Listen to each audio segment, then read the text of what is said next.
Hello, മീഷോന്ന് product വാങ്ങിയിട്ടുണ്ടായിരുന്നു. പറയാതിരിക്കാൻ വയ്യ, നല്ല അടിപൊളി പാക്കിംഗ് ആണ്.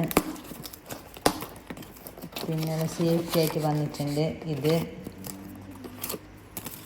ഒരു ഗ്ലാസ് ബോട്ടിലാണ്. ഓയിലെല്ലാം സ്റ്റോറേജ് ആക്കാൻ, ഓയിൽ വിനീഗർ സ്റ്റോറേജ് ആക്കാൻ വേണ്ടിയിട്ടുള്ള ഗ്ലാസ് ബോട്ടിലാണ്. ഇതിൻ്റെ പ്രൈസ് വരുന്നത് 206.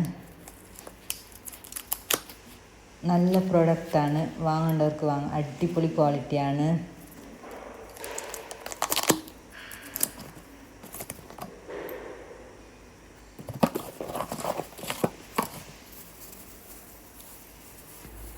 ഇതിൻ്റെ മൂടിടാൻ കുറച്ച് പാടുപെട്ടിന്, അത്ര നല്ല ക്വാളിറ്റി ഉണ്ട്. ലീക്ക് എന്തായാലും ഓയിലിട്ടെങ്കിൽ. Okay, bye.